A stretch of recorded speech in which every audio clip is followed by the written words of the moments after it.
Hello students, बाल मंदिर बाड़मेर के इस यूट्यूब चैनल पर आपका हार्दिक स्वागत है। कल हमने पढ़ा था डेटाबेस की कीज़ के बारे में, जिसमें हमने देखा था कि डेटाबेस की कीज़ क्या होती हैं, उनका क्या उपयोग होता है और वो कितने प्रकार की होती है। जिन भी बच्चों ने कल का वीडियो नहीं देखा था, प्लीज़ वो पहले आप कल का वीडियो देखें, क्योंकि आज के हमारे टॉपिक नॉर्मलाइजेशन के अंदर डेटाबेस की कीज़ के बारे में अच्छे से जानकारी होना आवश्यक है। तो चलो शुरू करते हैं आज का टॉपिक नॉर्मलाइजेशन। नॉर्मलाइजेशन की डेफिनेशन क्या होती है, इसको समझने से पहले मैं आपको बताना चाहूँगा कि नॉर्मलाइजेशन हम करते क्यों हैं, मतलब कि नॉर्मलाइजेशन की हमको ज़रूरत क्यों पड़ती है और किस तरह के डेटाबेस के ऊपर नॉर्मलाइजेशन को अप्लाई करना आवश्यक होता है। तो ये समझाने के लिए मैं एक एग्जांपल लेता हूँ। यहाँ पर मैंने स्टूडेंट नाम के रिलेशनल एक स्कीमा लिया है, जिसके अंदर टोटल 6 एट्रीब्यूट हैं। एक है स्टूडेंट आईडी, एक है नेम, एक है मार्क्स, एक है ब्रांच, एक है एचओडी और एक है एक ब्रांच फ़ोन नंबर। यहाँ पर इस स्कीमा के अंदर मैं कॉलेज में पढ़ने वाले स्टूडेंट्स की डिटेल्स को रिकॉर्ड कर रहा हूँ। जैसे मैंने एक स्टूडेंट की रिकॉर्ड को एंटर किया, उसका आईडी है 1, नेम है मोहन, मार्क्स है 78, ब्रांच है सीएस और सीएस ब्रांच का एचओडी है मिस्टर एक्स, उसके फ़ोन नंबर है 123। वैसे ही मैंने सेकंड एंट्री की, आईडी 2, नेम उसका हो गया Krishna, marks 95, branch ME, HOD ME branch का है मिस्टर वाई, उसके फ़ोन नंबर है 789। थर्ड एंट्री की, नाम है Gopal, marks 62, branch CS, HOD mister x, branch phone number 123। अगर आप जब यहाँ देखोगे स्टूडेंट थर्ड के लिए ये जो ब्रांच है इसकी एंट्री दोबारा हुई है, मतलब ब्रांच सेम है, एचओडी भी सेम है और फ़ोन नंबर भी सेम है। मतलब कि स्टूडेंट की जब मैंने एंट्री की तो उसके लिए ब्रांच, एचओडी और ब्रांच के फ़ोन नंबर की एंट्री क्या हुई है, दोबारा हुई है। ऐसे ही मैंने फोर्थ एंटर किया, फिफ्थ एंटर किया, फिफ्थ में देखा वापस सीएस आ गया, तो वापस इस सीएस ब्रांच की एंट्री हुई, वापस उसके एचओडी का नाम लिखा और दोबारा से उसके फ़ोन नंबर को लिखा गया। इसी तरह मैंने सारी एंट्री इसमें कर रखी है। अब यहाँ आप जब इस टेबल को, इस स्कीमा को अगर आप ध्यान से देखोगे तो इसके अंदर क्या हो रहा है कि जितने बार भी स्टूडेंट की एंट्री हो रही है, हर बार स्टूडेंट की एंट्री के ऊपर मैं ब्रांच, एचओडी और ब्रांच के फ़ोन नंबर भर रहा हूँ। अगर माना कि अब ऐसा तो हो नहीं सकता कि भाई एक ब्रांच के अंदर एक ही स्टूडेंट होगा, हो सकता है कि एक ही ब्रांच के अंदर कई सारे स्टूडेंट हों। यहाँ तो हमने सिर्फ 8 की एंट्री की है, लेकिन कॉलेज के अंदर हज़ारों एंट्रियाँ होती हैं। एक ही ब्रांच के अंदर कई सैकड़ों स्टूडेंट पढ़ते हैं। माना कि मैं सीएस ब्रांच को लेता हूँ, इसमें 500 बच्चे ने एडमिशन लिया है, तो यहाँ पर उसकी एंट्री कितनी बार होगी, 500 बार। तो इससे एक्चुअली हो क्या रहा है, इससे क्या हो रहा है कि जो मैं ब्रांच, एचओडी और ब्रांच फ़ोन नंबर की एंट्री कर रहा हूँ, इसकी क्या हो रही है, रिपीटेशन। मतलब कि ये डेटा मेरा कैसा है, रिडंडेंट डेटा, मतलब ये डेटा मेरा क्या हो रहा है, बार बार इसमें रिपीट हो रहा है। तो इस तरह की प्रॉब्लम्स को सॉल्व करने के लिए हम क्या करते हैं, नॉर्मलाइजेशन। नॉर्मलाइजेशन करने से पहले मैं आपको एक चीज़ और बता दूं कि अगर इस तरह का स्कीमा हमारे पास में है तो इसमें किस प्रकार की प्रॉब्लम होगी। जैसे कि अब आप ये समझिए मैंने इसके अंदर एक नए स्टूडेंट की एंट्री करना चाह रहा हूँ, या फिर मैं ऐसा करता हूँ कि मैं कोई नई ब्रांच मेरे कॉलेज में आई है, वो ब्रांच है माना कि ECS,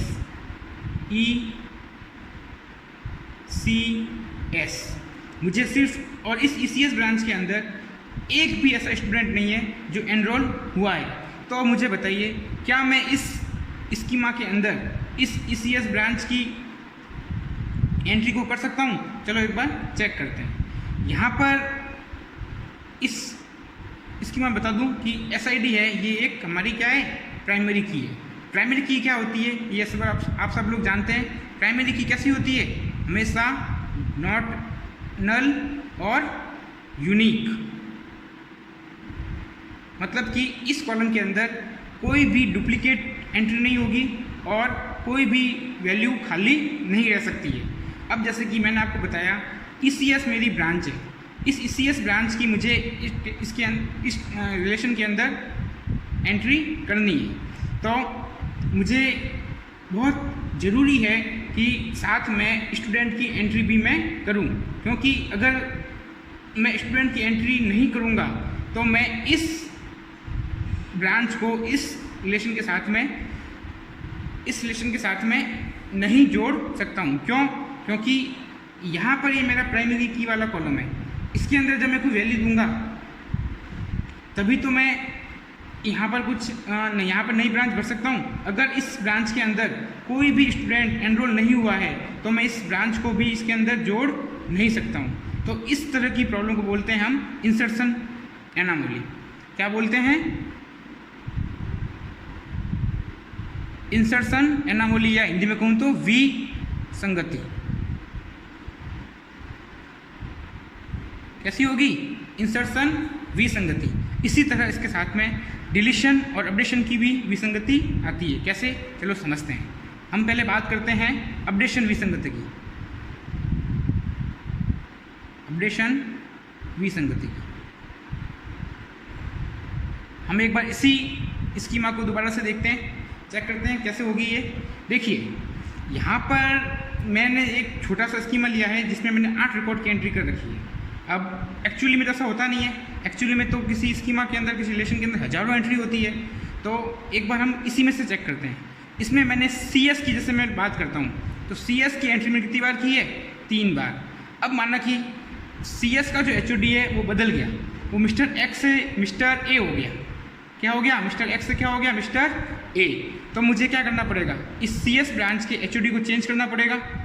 तो मुझे यहाँ पर भी चेंज करना पड़ेगा, मुझे यहाँ पर भी चेंज करना पड़ेगा, और मुझे यहाँ पर भी चेंज करना पड़ेगा। मुझे इन तीनों जगह पर चेंज करना पड़ेगा।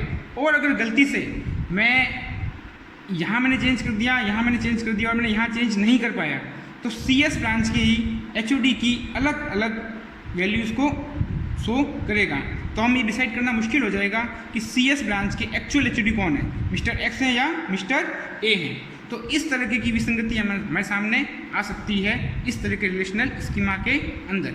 तीसरी एक और है, वो है डिलीशन विसंगति,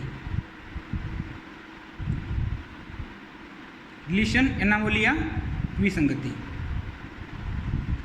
देखिए अब माना कि कोई स्टूडेंट ऐसा है जो कॉलेज छोड़ के जा रहा है, या फिर वो अपनी ब्रांच को चेंज कर रहा है। हो सकता है ना ऐसा कि कोई स्टूडेंट है, उसने वो एनरोल हुआ, एनरोल होने के बाद उसका मन बदल गया, या फिर उसके घर में कुछ काम आ गया, या कोई भी तरह की प्रॉब्लम आ गई, तो क्या करेगा? कॉलेज से अपना नाम कटवा लेगा। अब जब मैं माना कि ये 3rd नंबर का जो स्टूडेंट गोपाल है, ये अपना नाम वापस लेना चाहता है, कॉलेज छोड़ कर जाना चाहता है, तो मुझे इसकी एंट्री को इस टेबल के अंदर से, इस रिलेशन के अंदर से डिलीट करना पड़ेगा। तो मैं जब भी इसकी एंट्री को डिलीट करूंगा तो होगा क्या? इसके साथ साथ मेरी ब्रांच की, HOD की और ब्रांच के फ़ोन नंबर, ये एंट्री भी क्या हो जाएगी? डिलीट। लेकिन मुझे करना क्या है? मुझे सिर्फ स्टूडेंट की एंट्री को डिलीट करना है। मुझे ब्रांच, HOD और ब्रांच के फ़ोन नंबर, इस एंट्री को डिलीट नहीं करना है। तो मैं इस तरह के रिलेशनल स्कीमा के अंदर ये काम नहीं कर सकता हूँ। इसलिए इस तरह की स्कीमा के अंदर क्या दिक्कत आएगी? एक रिलेशन की विसंगति। मतलब कि जब हमारे सामने इस तरह का एक डेटाबेस मौजूद है, ठीक है, मतलब कैसा है? ये एक लार्जर स्कीमा है। कैसा? लार्जर स्कीमा, जहाँ पर SID, name, marks, branch, HOD और भी फ़ोन नंबर, इस टाइप के एट्रीब्यूट्स हैं। अब इस तरह का जब डेटाबेस होता है तो इस तरह के डेटाबेस के अंदर हमें ये प्रॉब्लम देखने को मिलती है। इन सभी प्रॉब्लम्स को दूर करने के लिए, इन सभी प्रॉब्लम्स की वजह से जो डेटा इनकंसिस्टेंसी की प्रॉब्लम अकर होती है, इसको हमें दूर करना है। इसी तीनों चीज़ों को दूर करने के लिए हम किसका उपयोग करते हैं? नॉर्मलाइजेशन का। मतलब क्या हो गया कि नॉर्मलाइजेशन एक पद्धति है, एक प्रक्रिया है, जिसके द्वारा हम इंसर्शन विसंगति, अपडेशन विसंगति, डिलीशन विसंगति को दूर करते हुए रिलेशनल डेटाबेस को डिज़ाइन करते हैं। अब चलो, ये तो मैंने बता दिया कि नॉर्मलाइजेशन के द्वारा हम इन 3 विसंगतियों को दूर करेंगे, लेकिन कैसे करेंगे इसके लिए हम एक बार देखते हैं। यहाँ इन विसंगतियों को दूर करने के लिए मैंने क्या किया, ये जो हमारा लार्जर स्कीमा था, इस लार्जर स्कीमा को 2 छोटे छोटे स्कीमा के अंदर क्या कर दिया, विभाजित कर दिया। अब देखिए, अब अगर मेरे पास में कोई नई ब्रांच आती है, माना कि वो ब्रांच है ECS, कौन सी है, ECS, उसकी एंट्री में करना चाहता हूँ, तो मैं यहाँ पर इजीली ECS की एंट्री यहाँ पे कर सकता हूँ, मुझे कोई प्रॉब्लम नहीं होगी, ठीक है, क्योंकि ये मेरी टेबल मैंने अलग, इस स्कीमा को मैंने अलग कर दिया और इस स्कीमा को मैंने अलग कर दिया। वैसे ही अब मुझे कुछ अपडेट करना है, माना कि मुझे मिस्टर CS ब्रांच के मिस्टर X की इन्फॉर्मेशन को अपलोड करना है। इनके फ़ोन नंबर बदल गए हैं, यहाँ पर इनके फ़ोन नंबर हो गए हैं माना कि 321, तो मैं इजीली या इस टेबल के अंदर इनके फ़ोन नंबर को यहाँ से बदल सकता हूँ, मुझे कोई प्रॉब्लम नहीं होगी। और बात करूँ डिलीशन विसंगति की, अब मुझे किसी की एंट्री को डिलीट करना है, माना कि मुझे डिलीट करना है गोपाल को, तो मैं इजीली यहाँ से इसको डिलीट कर सकता हूँ। तो मैं इससे क्या होगा, मेरी ब्रांच नाम की रिलेशन के अंदर मेरी कोई भी एंट्री यहाँ से डिलीट नहीं होगी। तो इन 3 विसंगतियों को, इस लार्जर स्कीमा को जब मैंने इस छोटे छोटे 2 स्कीमाज में कन्वर्ट किया, तो मेरी इन डेटा इनकंसिस्टेंसी की जो प्रॉब्लम थी वो पूरी तरह से सॉल्व हो चुकी है। तो नॉर्मलाइजेशन किसे कहेंगे? नॉर्मलाइजेशन एक पद्धति है या एक प्रक्रिया है जिसके द्वारा हम इंसर्शन, अपडेशन, डिलीशन की विसंगतियों को दूर करते हुए डेटाबेस को डिज़ाइन करते हैं। तो क्या कहेंगे? नॉर्मलाइजेशन एक प्रक्रिया है या पद्धति है जिसके द्वारा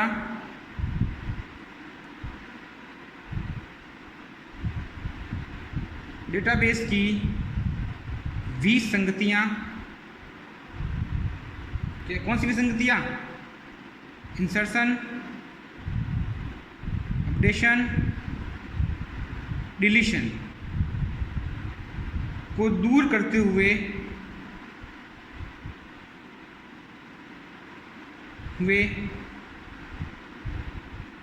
रिलेशनल डेटाबेस डिज़ाइन किया जाता है। ठीक है। और सेकंड चीज़ हम क्या करते हैं? देखो, सेकंड चीज़ नॉर्मलाइजेशन करने का फ़ायदा क्या होगा? जब भी हम डेटा को इस तरीके से नॉर्मलाइज कर देते हैं तब क्या होगा?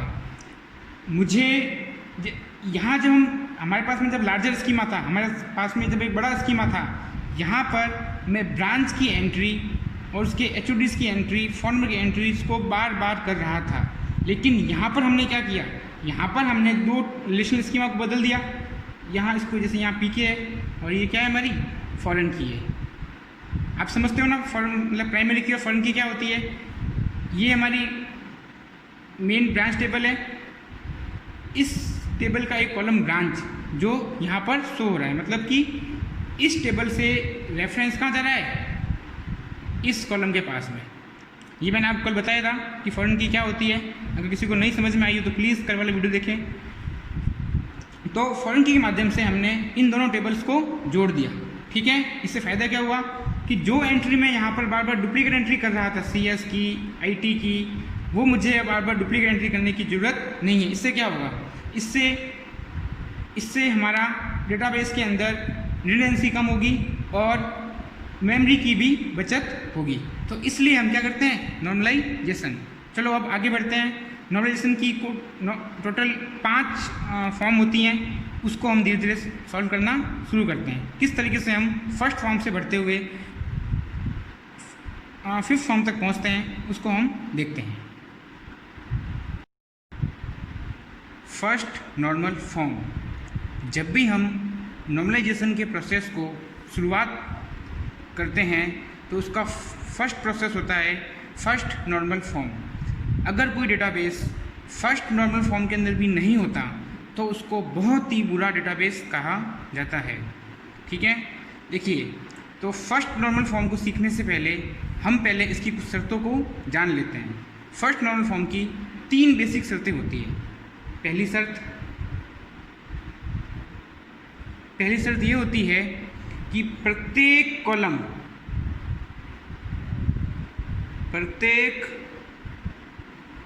कॉलम में एटॉमिक वैल्यू स्टोर होनी चाहिए। क्या मतलब है इसका? चलो देखते हैं एक बार। हम इस स्कीमा को एक बार कंसिडर करते हैं। माना कि ये स्कीमा है किसी स्टूडेंट का।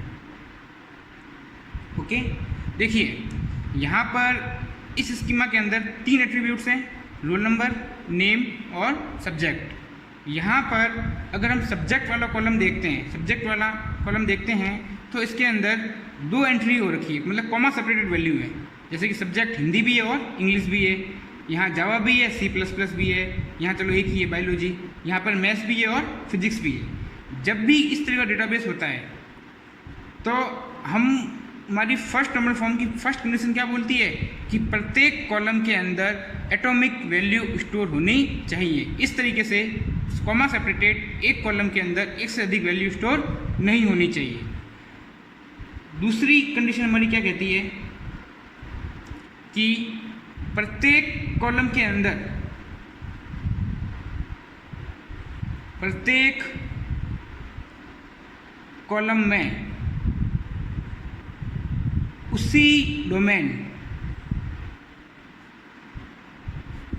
की वैल्यू को स्टोर किया जाता है या स्टोर करना होता है। उसी डोमेन की वैल्यू को स्टोर करना होता है। क्या मतलब है इसका? जैसे कि यहाँ पर मेरे पास 3 कॉलम है, रोल नंबर, नेम और सब्जेक्ट। डोमेन क्या होगा? ये जो रोल नंबर नाम का डोमेन है इसके अंदर क्या आएंगे? Roll number. इस नेम नाम के डोमेन में क्या आएंगे? सिर्फ स्टूडेंट की नेम। और सब्जेक्ट नाम के डोमेन में क्या आएंगे? सब्जेक्ट के नाम। हम ऐसा नहीं कर सकते कि रोल नंबर के कॉलम के अंदर हम लिख रहे हैं नाम और उस नेम वाले कॉलम में डाल रहे हैं माना कि रोल नंबर। इस तरीके से हम उल्टा पुल्टा नहीं कर सकते। जो डोमेन जिस चीज़ का है उसके अंदर उसी तरह की वैल्यू आएगी, तब भी हम उसको कहेंगे कि ये फर्स्ट नॉर्मल फॉर्म के अंदर है। थर्ड कंडीशन है कि हम जितने भी कॉलम इसके अंदर ले रहे हैं सभी कॉलम के यूनिक नाम होने चाहिए। प्रत्येक कॉलम का अपना यूनिक नाम होना चाहिए। जैसे कि ये रोल नंबर, ये नेम, ये सब्जेक्ट, हम यहाँ पर दोबारा से एक और कॉलम बना रहे हैं सब्जेक्ट नाम का। नहीं, ऐसा हम नहीं कर सकते हैं। जब किसी रिलेशन को, किसी डेटाबेस को हम तभी फर्स्ट नॉर्मल फॉर्म में कहेंगे जब उसका सभी कॉलम क्या होंगे? यूनिक होंगे। ओके, अब जैसे कि ये एक स्कीमा है मेरे पास में, इसको आप जैसे देख पा रहे हैं कि इसके अंदर कॉलम तो सबका अपना नाम भी यूनिक है, प्रत्येक डोमेन में वही वैल्यू है, लेकिन कॉलम के अंदर एटॉमिक वैल्यू नहीं है। तो इसको अगर मुझे फर्स्ट फॉर्म के अंदर कन्वर्ट करना है तो मुझे क्या करना होगा? मुझे इस तरीके से इस टेबल को दोबारा से बनाना पड़ेगा।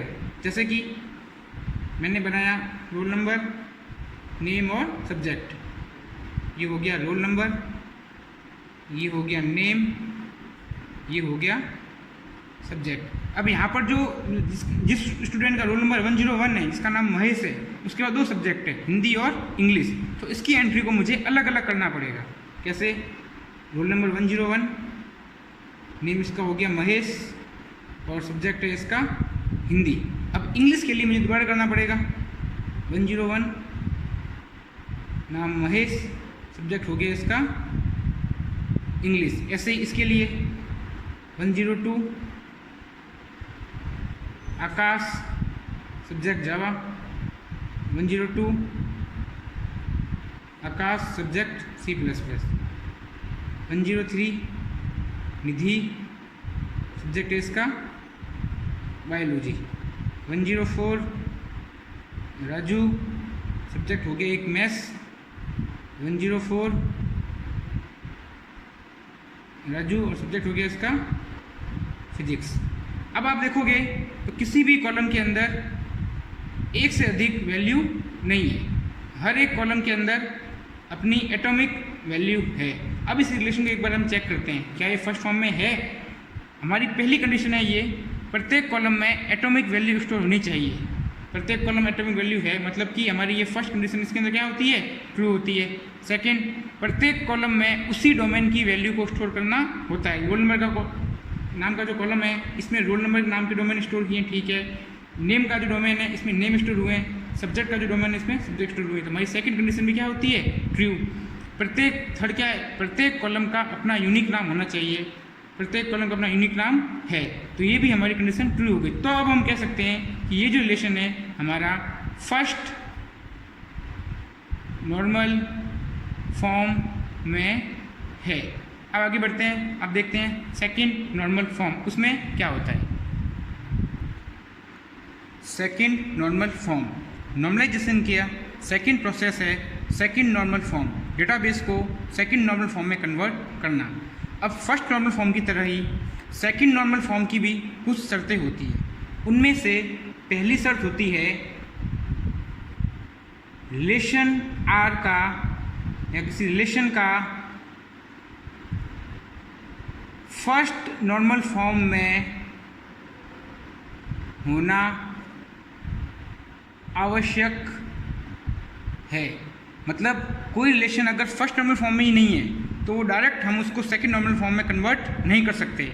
हमें किसी रिलेशन को पहले फर्स्ट नॉर्मल फॉर्म में कन्वर्ट करना होगा, उसके बाद हम उस सेकंड नॉर्मल फॉर्म में काम करेंगे। सेकंड नॉर्मल फॉर्म की कंडीशन होती है वो होती है इस नॉर्मल फॉर्म के अंदर हम पार्शियल डिपेंडेंसी को दूर करते हैं। मतलब पार्शियल डिपेंडेंसी नहीं होनी चाहिए। अब जो ये शब्द है पार्शियल डिपेंडेंसी, ये क्या होती है, देखिए समझिए। पार्शियल डिपेंडेंसी का मतलब है कि किसी भी रिलेशन के non prime attribute, non prime attribute कौन से होते हैं, नॉन प्राइम एट्रीब्यूट देखिए रिलेशन के अंदर एक होते हैं प्राइम एट्रीब्यूट, एक होते हैं नॉन प्राइम एट्रीब्यूट। एक होते हैं प्राइम एट्रीब्यूट और होते हैं नॉन प्राइम एट्रीब्यूट। ओके, अब प्राइम एट्रीब्यूट कौन से होंगे, नॉन प्राइम एट्रीब्यूट कौन से होंगे। देखिए प्राइम एट्रीब्यूट वो एट्रीब्यूट होते हैं, वो एट्रीब्यूट जो कैंडिडेट की है और जो एट्रीब्यूट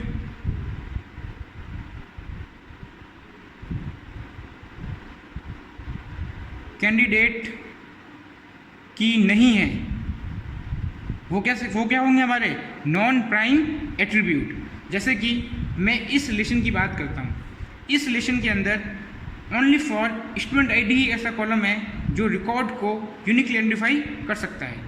की के बारे में मैंने आपको बताया था कल कि कैंडिडेट की वही कॉलम बन सकते हैं जिनके अंदर रिकॉर्ड को यूनिकली आइडेंटिफाई करने की क्षमता होती है, और जिन कॉलम के अंदर कैंडिडेट की बनने की क्षमता नहीं होती वो सारे कॉलम क्या कहलाएंगे, नॉन प्राइम एट्रीब्यूट। तो पार्शियल डिपेंडेंसी में क्या होगा, पार्शियल डिपेंडेंसी के अंदर ये होगा कि जो भी मेरे नॉन प्राइम एट्रीब्यूट हैं वो प्राइमरी की पर आंशिक रूप से निर्भर होंगे। कैसे कि जैसे कि इस बात को समझने के लिए आप स्कोर नाम की टेबल पर एक बार गौर कीजिए। यहाँ पर मैंने 3 टेबल ली है। एक टेबल है मेरी स्टूडेंट जहाँ पर स्टूडेंट आईडी मेरी प्राइमरी की है, एक टेबल है मेरी सब्जेक्ट जहाँ पर सब्जेक्ट आईडी मेरी प्राइमरी की है, एक मेरी टेबल है स्कोर टेबल जिसके अंदर स्टूडेंट आईडी और सब्जेक्ट आईडी को मैंने कंपोजिट प्राइमरी की बनाया है। ठीक है, देखिए इस स्टूडेंट नाम के रिलेशन के अंदर स्टूडेंट आईडी के द्वारा मैं किसी भी स्टूडेंट के रिकॉर्ड को पूरी तरह से फैच कर सकता हूँ। जैसे मैंने ये पूछा कि जिसकी आईडी 2 है उसका रिकॉर्ड निकालो, तो उसका रिकॉर्ड मेरे सामने भरत, उसकी ब्रांच CS, उसका एड्रेस राय कॉलोनी, सारे रिकॉर्ड में फैच कर सकता हूँ। वैसे ही इस सब्जेक्ट नाम के रिलेशन के अंदर सब्जेक्ट आईडी के द्वारा मैं किसी भी सब्जेक्ट की डिटेल को निकाल सकता हूँ, ठीक है। लेकिन यहाँ आप स्कोर नाम के रिलेशन को आप कंसिडर कीजिए एक बार। यहाँ पर मैंने प्राइमरी कैंडिडेट की बनने लायक 3 कॉलम है मेरे पास, एक स्कोर आईडी, एक स्टूडेंट आईडी, एक सब्जेक्ट आईडी। बाकी जो मार्क्स और टीचर हैं ये मेरे कैसे हैं, ये मेरे नॉन प्राइम एट्रीब्यूट हैं। कैसे हैं? Non prime attribute. और जो ये तीनों मेरे हैं ये कैसे हैं? Prime attribute. लेकिन इसमें से मैंने स्कोर आईडी को मैंने प्राइमरी की नहीं बनाया। क्यों? क्योंकि स्कोर आईडी को प्राइमरी की बनाने से कोई मीनिंग नहीं निकलता। कैसे नहीं निकलता? अगर मैं बात करूं कि भाई जिसकी आईडी 2 है उसके कितने मार्क्स आए वो मुझे निकालने हैं, तो अगर मैं स्कूल आईडी को बता दूंगा, इसको मैं प्राइमरी की बना देता हूँ, तो आईडी के द्वारा मैं सिर्फ स्टूडेंट का नाम, उसकी ब्रांच एड्रेस निकाल सकता हूँ, लेकिन उसके मार्क्स में कैसे निकालूंगा? सब्जेक्ट आईडी के द्वारा। तो सिर्फ और सिर्फ आईडी से मैं उसके मार्क्स को नहीं निकाल पाऊंगा। इसलिए मैं स्कोर आईडी को प्राइमरी की नहीं बना करके स्टूडेंट आईडी और सब्जेक्ट आईडी को क्या बनाता हूँ? कंपोजिट प्राइमरी की बनाता हूँ, ठीक है। अब यहाँ पर आप देखिए, यहाँ पर मैं बात करता हूँ मार्क्स की, तो मार्क्स किस पर डिपेंड कर रहे हैं? किसी सब्जेक्ट के ऊपर, क्योंकि मार्क्स किसी सब्जेक्ट की तो होंगे, तो मैं कैसे कंसिडर करूंगा उसको? सब्जेक्ट आईडी के द्वारा। और वो मार्क्स किसके होंगे? किसी स्टूडेंट की तो होंगे, तो स्टूडेंट आईडी के द्वारा क्या आ जाएगा? उसका नाम और या उसकी डिटेल आ जाएगी। लेकिन जो एक टीचर की बात कर रहा हूं मैं, टीचर किसका होगा? टीचर होगा किसी सब्जेक्ट का। टीचर का स्टूडेंट आईडी से कोई लेना देना नहीं है। तो ये जो आप देख रहे हो, जो टीचर है, ये जो हमारी प्राइमरी की है, प्राइमरी की में 2 कॉलम में, स्टूडेंट आईडी और सब्जेक्ट आईडी। तो यहाँ पर जो मेरे टीचर नाम का जो कॉलम है ये मेरा सब्जेक्ट आईडी पर डिपेंड करता है, लेकिन स्टूडेंट आईडी पर बिल्कुल भी डिपेंड नहीं करता है। तो ये जो हो रही है कि मतलब ये जो एक नॉन प्राइम की एट्रीब्यूट है, नॉन प्राइम एट्रीब्यूट है, ये इस प्राइम एट्रीब्यूट के ऊपर आंशिक रूप से डिपेंड करता है। मतलब कि सब्जेक्ट आईडी पर तो डिपेंड कर रहा है क्योंकि टीचर किसी सब्जेक्ट का ही होगा, लेकिन स्टूडेंट आईडी पर इसका कोई मतलब नहीं है। अगर इस कॉलम को नहीं भी लेता हूँ तब भी मैं बता सकता हूँ कि मिस्टर जे किस सब्जेक्ट के टीचर हैं, ठीक है। तो इस तरह की पार्शियल डिपेंडेंसी को हम सेकंड नॉर्मल फॉर्म के अंदर दूर करते हैं। अब ये मैं किस प्रकार करूँगा, चलो इसको एक बार हम देखते हैं। इसके कई तरीके हैं, जैसे कि मैं स्कोर नाम की जो मेरी टेबल है इसके अंदर से इस टीचर नाम की कॉलम को हटा देता हूँ और एक नया रिलेशन क्रिएट करता हूँ जिसका नाम है टीचर, और ले मैंने यहाँ पे टीचर की आईडी और टीचर का नेम, एक इस तरीके से। या फिर मैं इस टीचर नेम वाले कॉलम जो कि सब्जेक्ट से जुड़ा हुआ है, ठीक है, उसको मैं यहीं पे जोड़ देता हूँ, टीचर नेम, और यहाँ से मैं इसको हटा देता हूँ। अगर इस टेबल के अंदर से टीचर वाला कॉलम हट गया तो आप देखोगे कि इस टेबल के अंदर से पार्शियल डिपेंडेंसी भी रिमूव हो चुकी है। तो अब हम कह सकते हैं कि ये जो मेरा रिलेशनल स्कीमा है सेकंड नॉर्मल फॉर्म के अंदर है। अब हम आगे बढ़ते हैं थर्ड नॉर्मल फॉर्म की तरफ। थर्ड नॉर्मल फॉर्म, अब बाकी सब नॉर्मल फॉर्म्स की तरह जब भी हम किसी डेटाबेस को थर्ड नॉर्मल फॉर्म में कन्वर्ट करेंगे तो उसकी भी कुछ शर्तें हैं। पहली शर्त क्या है? पहली शर्त ये है कि डेटाबेस सेकंड नॉर्मल फॉर्म में होना चाहिए। मतलब थर्ड नॉर्मल फॉर्म में जब हम कन्वर्ट करेंगे तो वो पहले से सेकंड नॉर्मल फॉर्म में होना आवश्यक है, ठीक है। सेकंड इसकी शर्त क्या है? सेकंड शर्त ये है कि किसी भी तरह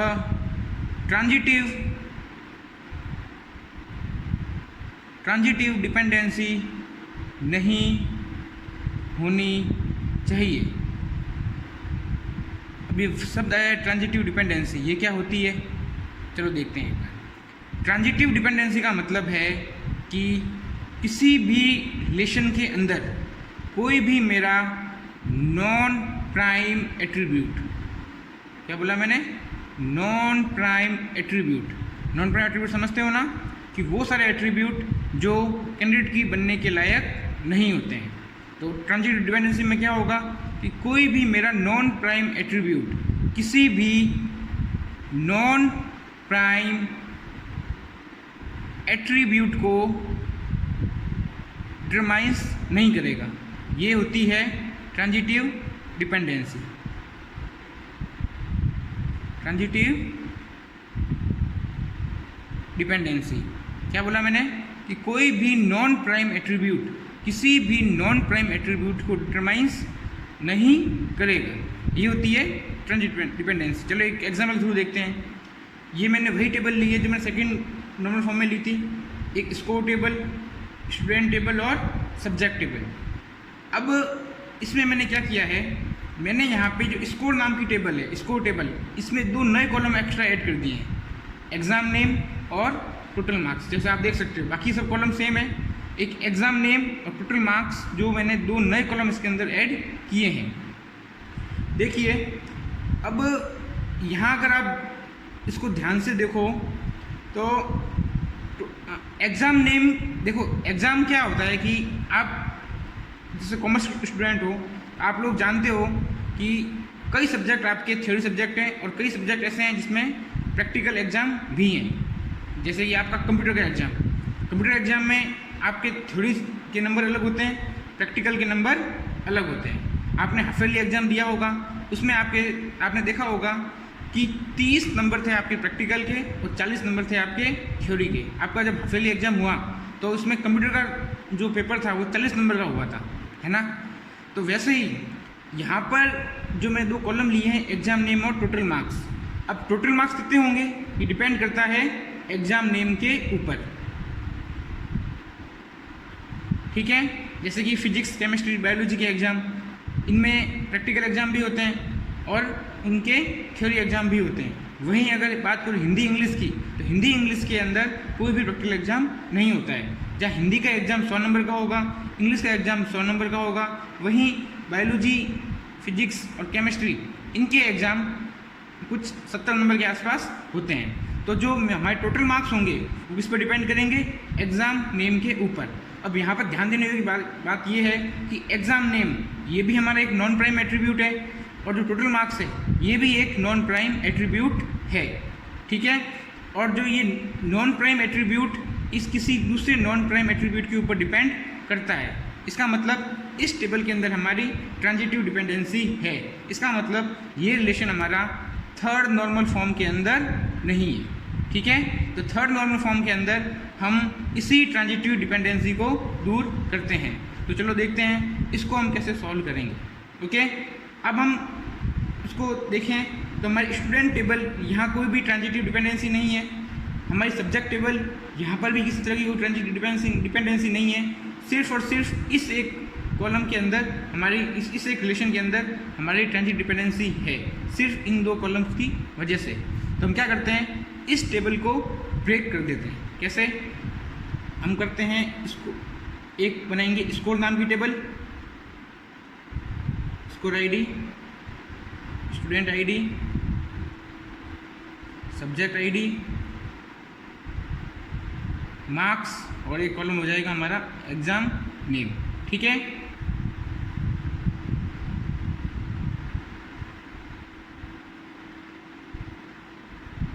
यहाँ पर हमारी स्टूडेंट आईडी, सब्जेक्ट आईडी क्या आ जाएगी, कंपोजिट प्राइमरी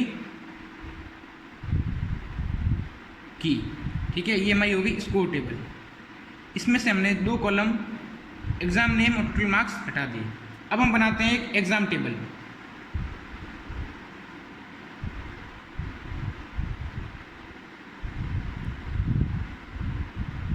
इसके हम 2 कॉलम होंगे,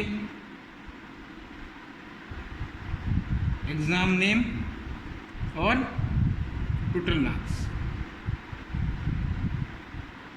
ठीक है, ये कौन सी होगी हमारी एग्ज़ाम टेबल। यहाँ पर एग्ज़ाम नेम ले लिया हमने प्राइमरी की, और इस प्राइमरी की का रेफरेंस हमने कहाँ पास कर दिया, इस टेबल के इस कॉलम के अंदर, जो इस कॉलम में अंदर क्या होगी, फॉरेन की। ओके, अब जब हमने इस टेबल को इस टेबल में ब्रेक कर दिया तो आप देखोगे कि एग्जाम नेम और टोटल मार्क्स की वजह से जो ट्रांजिटिव डिपेंडेंसी इस रिलेशन के अंदर पैदा हुई थी वो अब यहाँ पर नहीं रही। तो अब हम कह सकते हैं कि हमारा ये डेटाबेस थर्ड नॉर्मल फॉर्म के अंदर है। आई होप आपको ये समझ में आ गया होगा। अब बढ़ते हैं हम अपनी अगली BCNF की तरफ। हमारी जो अगली नॉर्मल फॉर्म है वो है boys code normal form. Boys code normal form 3NF का ही एक विस्तार है, या आप ये कह सकते हो कि एक एक्सटेंडेड वर्जन है। इसकी भी कुछ शर्तें होती है। पहली शर्त ये होती है कि जो भी हमारा रिलेशन है वो 3NF में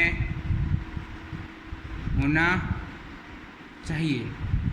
जब वो 3NF में होगा उसके बाद ही हम चेक करेंगे कि वो BCNF के अंदर है या नहीं। सेकंड कंडीशन ये है कि रिलेशन में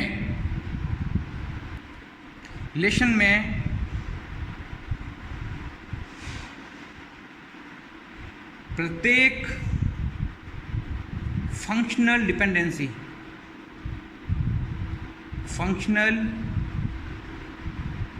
डिपेंडेंसी FD कैसे होगी, X डिटरमाइंस Y में X का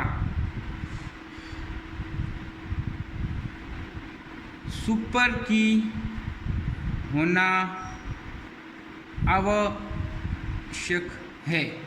अगर X यहाँ पे सुपर की नहीं है, कोई नॉन प्राइम एट्रीब्यूट है, तब हम कह सकते हैं कि हमारा रिलेशन जो है वो BCNF के अंदर नहीं है। तो अब ये क्या है, चलो इसको एक बार समझते हैं। देखिए जनरली होता क्या है, जब भी हम नॉर्मलाइजेशन करते हैं तो हम क्या चाहते हैं कि हमारे जितने भी नॉन प्राइम एट्रीब्यूट्स हैं वो सभी के सभी प्राइम एट्रीब्यूट के ऊपर डिपेंड करने चाहिए, और प्राइम एट्रीब्यूट ही नॉन प्राइम एट्रीब्यूट्स को डिटरमाइन करता है, और जितने भी नॉन प्राइम एट्रीब्यूट हैं वो सारे के सारे प्राइम एट्रीब्यूट के ऊपर डिपेंड करते हैं।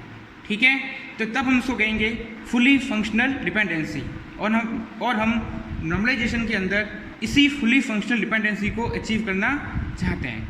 ठीक है, अब हम नेक्स्ट होता है पार्शियल डिपेंडेंसी, जो हमने सेकंड नॉर्मल फॉर्म के अंदर देखा था।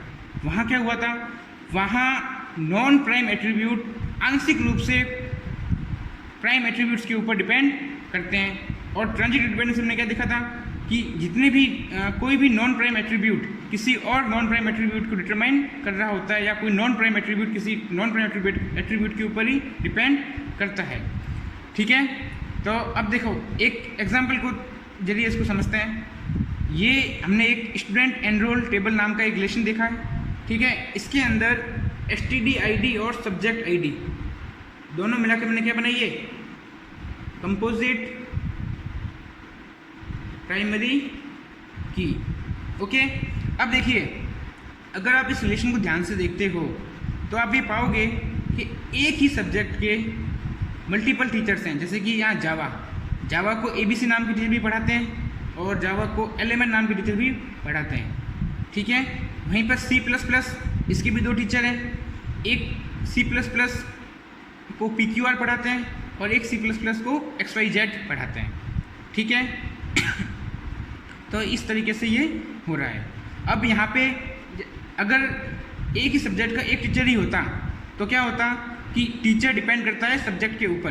क्योंकि यहाँ पे एक ही सब्जेक्ट के मल्टीपल टीचर हैं, इसलिए ये जानना भी ज़रूरी हो जाता है कि कौन से स्टूडेंट को वही सब्जेक्ट कौन सा टीचर पढ़ा रहा है। इसलिए ये जो हमारा टीचर वाला कॉलम है वो इस स्टूडेंट ID और सब्जेक्ट दोनों के ऊपर डिपेंड करता है। मतलब कि इस रिलेशन के अंदर फुली फंक्शनल डिपेंडेंसी है। ओके, जब इस रिलेशन के अंदर फुली फंक्शनल डिपेंडेंसी प्रेजेंट है। जब इस रिलेशन के अंदर फुली फंक्शनल डिपेंडेंसी प्रेजेंट होगी, इसका मतलब क्या है कि इसके अंदर पार्शियल डिपेंडेंसी नहीं है और इसके अंदर ट्रांजिटिव डिपेंडेंसी भी नहीं है। कैसे कि इसमें कोई भी नॉन प्राइम एट्रीब्यूट किसी नॉन प्राइम एट्रीब्यूट को डिटरमाइन नहीं कर रहा है, ओके, और कोई भी नॉन प्राइम एट्रीब्यूट किसी नॉन प्राइम एट्रीब्यूट को डिपेंड भी नहीं है। लेकिन तो हम इस रिलेशन को कैसे लिख सकते हैं कि एक एसटीडी स्टूडेंट आईडी और हमारा सब्जेक्ट जो कि एक कंपोजिट प्राइमरी की है, ये डिटरमाइन किसको कर रहा है, टीचर नाम के इस नॉन प्राइम एट्रीब्यूट को, ओके। लेकिन अगर आप इसको ध्यान से देखो, क्योंकि एक ही सब्जेक्ट के मल्टीपल टीचर हैं, तो टीचर भी ये बताता है कि वो किस सब्जेक्ट का टीचर है। मतलब कि टीचर जो कि एक नॉन प्राइम एट्रीब्यूट है, वो ये बता रहा है कि वो किस सब्जेक्ट का टीचर है। मतलब कि सब्जेक्ट डिपेंड करता है टीचर के ऊपर। टीचर जो है वो है नॉन प्राइम एट्रीब्यूट और जो सब्जेक्ट है ये है हमारा एक सुपर की, ठीक है। इसको आप देख रहे हो, टीचर क्या है, एक नॉन प्राइम एट्रीब्यूट, और सब्जेक्ट क्या है हमारा, एक सुपर की। अब आप देखिए कि यहाँ हो क्या रहा है, एक्चुअली यहाँ पे जो नॉन प्राइम एट्रीब्यूट है वो किसी प्राइम एट्रीब्यूट को क्या कर रहा है, डिटरमाइंस कर रहा है। मतलब कि हमारा प्राइम एट्रीब्यूट किस पर डिपेंड कर रहा है, किसी नॉन प्राइम एट्रीब्यूट के ऊपर, ठीक है। मतलब यहाँ पर फुली फंक्शनल डिपेंडेंसी भी है इस रिलेशन के अंदर, यहाँ पे पार्शियल डिपेंडेंसी भी नहीं है, यहाँ पे ट्रांजिटिव डिपेंडेंसी भी नहीं है। मतलब कि फुली फंक्शनल तो है ये, मतलब ये थर्ड एनएफ के अंदर है। थर्ड एनएफ में कैसे है कि फुली फंक्शनल डिपेंडेंसी है, पार्शियल डिपेंडेंसी भी नहीं है और ट्रांजिटिव डिपेंडेंसी भी नहीं है। इसका मतलब ये रिलेशन हमारा थर्ड नॉर्मल फॉर्म के अंदर है। लेकिन बीसीएनएफ के अंदर जब भी इस तरह की कंडीशन जब भी बनेगी, मतलब इस तरह की कंडीशन जब भी बनेगी, कोई भी नॉन प्राइम एट्रीब्यूट किसी प्राइम एट्रीब्यूट को डिटरमाइन करेगा या कोई भी प्राइम एट्रीब्यूट किसी नॉन प्राइम एट्रीब्यूट के ऊपर डिपेंड होगा, तो इस तरह की कंडीशन बीसीएनएफ के अंदर नहीं होनी चाहिए। बीसीएनएफ इस चीज़ को अलाउ नहीं करता है कि कोई भी नॉन प्राइम एट्रीब्यूट किसी प्राइम एट्रीब्यूट को डिटरमाइन करे और कोई प्राइम एट्रीब्यूट किसी नॉन प्राइम एट्रीब्यूट के ऊपर डिपेंड रहे। तो ये चीज़ बीसीएनएफ के अंदर नहीं होती है। बीसीएनएफ के अंदर हम इसी चीज़ को रिमूव करते हैं, ठीक है। तो देखते हैं किसको किस तरीके से रिमूव करेंगे। हम क्या करेंगे, इस टेबल को ब्रेक कर देंगे, जिसकी वजह से इस तरह की कंडीशन कि कोई नॉन प्राइम एट्रीब्यूट किसी प्राइम एट्रीब्यूट को डिटरमाइन करे, ऐसा नहीं हो। हम क्या करते हैं, इस टेबल को ब्रेक करते हैं, इस रिलेशन को दो रिलेशन में ब्रेक कर देंगे। पहला हम बनाएंगे एसटीडी आईडी, नहीं सबसे पहले इसको तोड़ देते हैं क्योंकि टीचर की वजह से दिक्कत आ रही है। तो हो जाएगा एक टीचर आईडी, एक बना देंगे सब्जेक्ट और टीचर का नाम,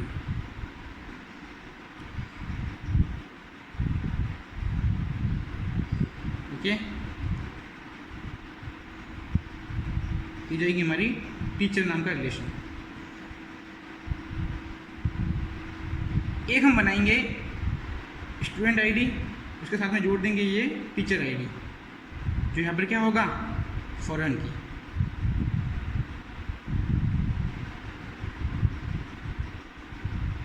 ये हो गया हमारा स्टूडेंट रिलेशन। अब जब आपने इस रिलेशन को, इस स्कीमा को इन दो स्कीमा के अंदर कन्वर्ट किया, यहाँ पर ये पीके किए, अब जब यहाँ पर आपने इसको कन्वर्ट किया तो आप देखोगे कि ये थर्ड नंबर फॉर्म के अंदर तो पहले से ही था, लेकिन ये बीसीएनएफ में नहीं था। बीसीएनएफ में क्यों नहीं था, क्योंकि ये जो हमारा नॉन प्राइम एट्रीब्यूट है, ये सब्जेक्ट नाम के इस कॉलम को डिटरमाइन कर रहा था और सब्जेक्ट डिपेंड करता था टीचर के ऊपर। अब जब हमने इस रिलेशन को ब्रेक किया तो आप देख सकते हैं कि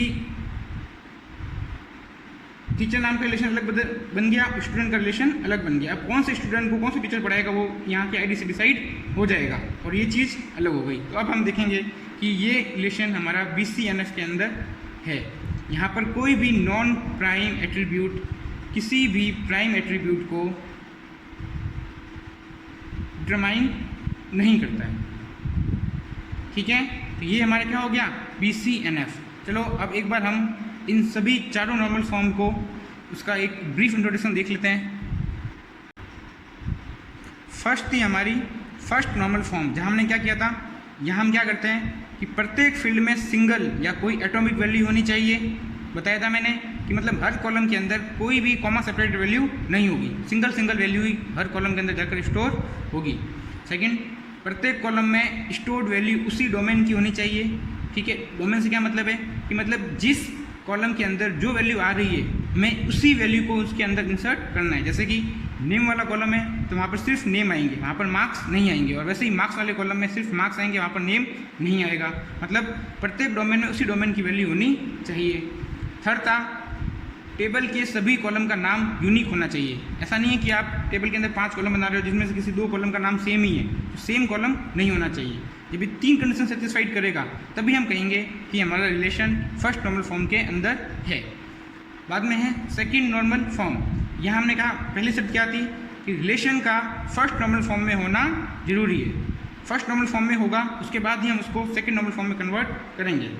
सेकंड नॉर्मल फॉर्म में सेकंड कंडीशन क्या थी कि किसी भी तरह की पार्शियल डिपेंडेंसी नहीं होनी चाहिए। पार्शियल डिपेंडेंसी का मतलब क्या होगा कि कोई भी non prime attribute prime attribute के किसी पार्ट पर डिपेंड नहीं करना चाहिए। ये जब ठीक है, कोई भी नॉन प्राइम एट्रीब्यूट किसी भी प्राइम एट्रीब्यूट के किसी पार्ट पर डिपेंड नहीं होना चाहिए।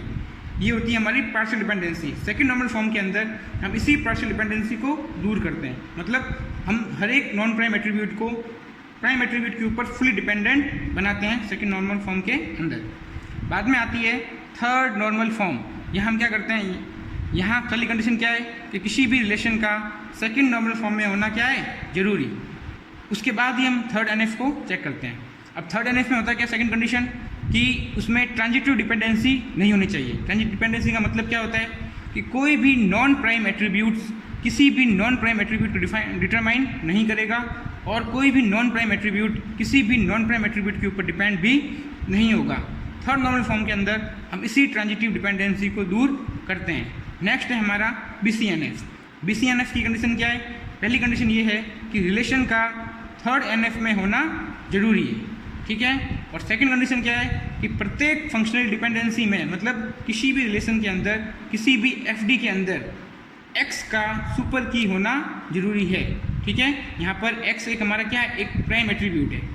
ओके, अगर ये प्राइम एट्रीब्यूट नहीं है, ये नॉन प्राइम एट्रीब्यूट है, तब हम देखेंगे कि ये चीज़ BCNF के अंदर नहीं हो सकती। कोई भी नॉन प्राइम एट्रीब्यूट किसी प्राइम एट्रीब्यूट को डिटरमाइन नहीं करेगा, और न ही कोई भी प्राइम एट्रीब्यूट मेरा किसी नॉन प्राइम एट्रीब्यूट के ऊपर डिपेंड करेगा।